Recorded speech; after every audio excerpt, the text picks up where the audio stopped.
Jennifer Crumbley has said a lot of things about that drawing and that meeting at the school. She sent the drawing to James and Kira and Andrew, as I said before, with the call now, emergency.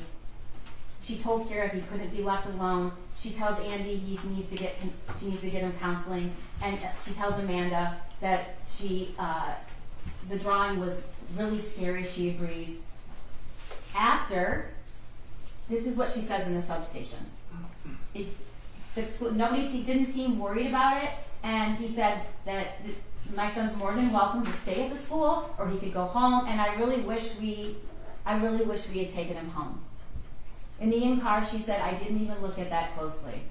Now that I do, when I was at the substation, I looked at it closely, which we know is not true.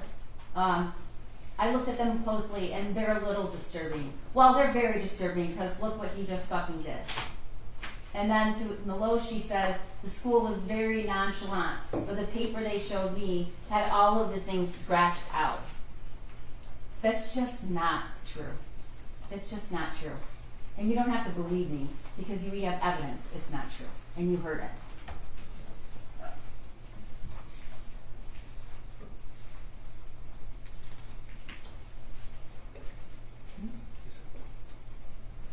The statements about the gun are also numerous.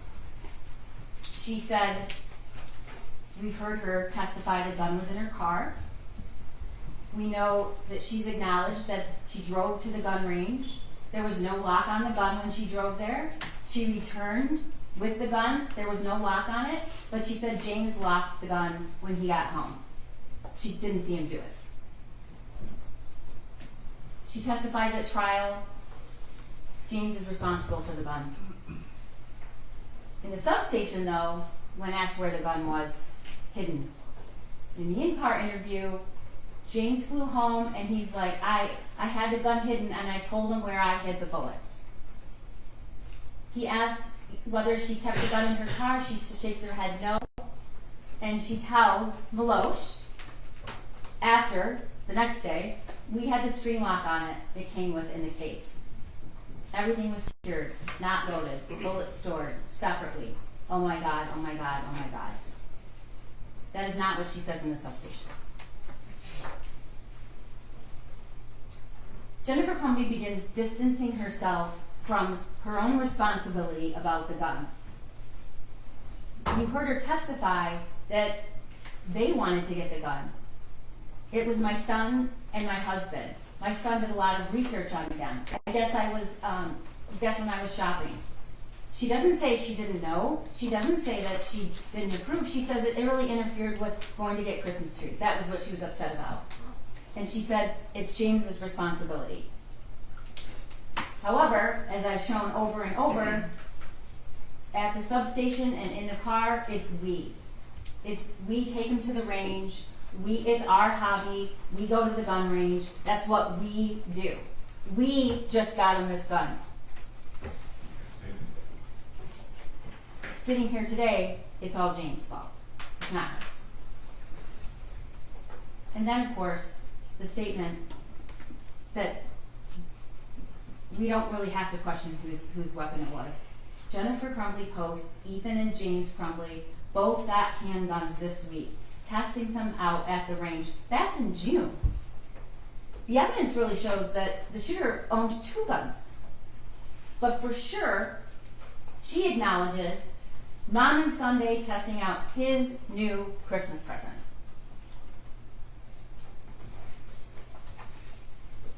You heard evidence that was presented to you about the journal that was found in the bathroom by the shooter's backpack, right before the bathroom that he exited and started shooting. I have 0 help from my mental problems, and it's causing me to shoot up the fucking school. Next slide. First off, I got my gun. It's an SP-2022 Sig Sauer 9mm. The shooting is tomorrow. I have access to the gun and the ammo. I am fully committed to this, so yeah, I'm going to prison for the rest of my life, and many people have about 1 day to live.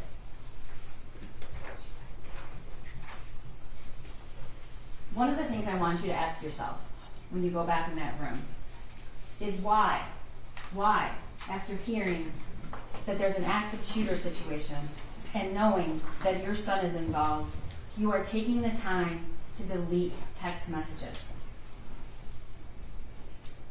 And look at the messages that were deleted. We're on the run again. Helicopters, not sure where to, I'll message you, and we're fucked. Delete, the gun is gone and so are the bullets. Oh my God, Andy, he's going to kill himself, he must be the shooter. Ethan did it. Those were deleted from her phone. She deletes all of the things she says about the drawing to Kira,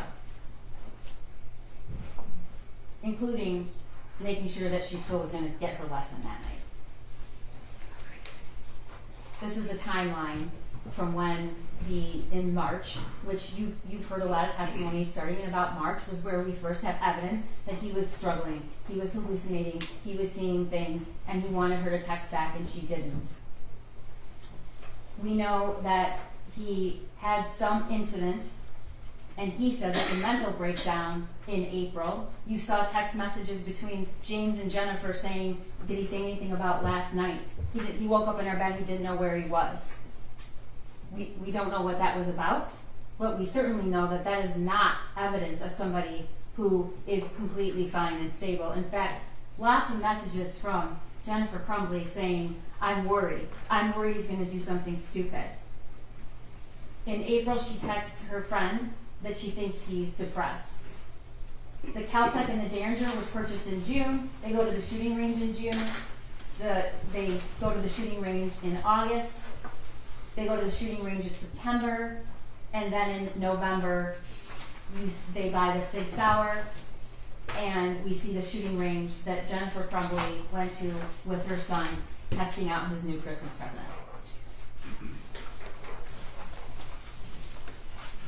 Here's what we learned Jennifer Crumbley did after the shooting. As soon as they took her phone, they bought burner phones in Lapeer at 8 o'clock the night of the shooting. They checked into a Holiday Inn Express that night in Lapeer. They then left and went to an extended stay in Auburn Hills, which Lieutenant Willis testified was almost across the street from a police department.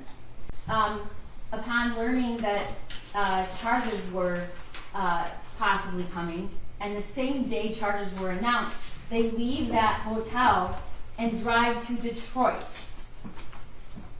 They withdrew $2,000 from a Flagstar bank on December 2nd. They drive to Owasso, an hour away, she says, because we just didn't want anyone to recognize us, to buy replacement phones. She texts that she's on the run again. Helicopters are not sure where, I'll message you to, at 7:31 a.m. on December 2nd. She texts on December 2nd, we're fucked, at 2 o'clock. On December 3rd, at 4:59 a.m., she texts, I'd rather die than go to jail. Then she withdraws $4,000 from another Flagstar on December 3rd. She checks out of the extended stay on the 3rd and drives down and arrives at Bellevue at 10:58 on December 3rd. You heard what happened. You heard her testimony. The facts do not support the story that Jennifer Crumbley told you. They just don't. There is no possible way, and Luke told you that, and so did Corporal Shaw, that you could be in that building with that many law enforcement and not know that somebody was there. And we don't even have to use that today's testimony, ladies and gentlemen, because she texted herself, I think we're caught, we're laying low. She texts that, we find out, and this is evidence we got this morning. She texts that after she's already said she took 4 Xanax and went to sleep. Now you saw that video. You saw that video. All those people, for over 2 hours, they're sleeping, and even when they come into the room, they still don't even act like they get up. It's just not true. And we know it's not true because they'd already taken steps. She had hidden the phones, powered them down, separate from all the other things they had, with the cash.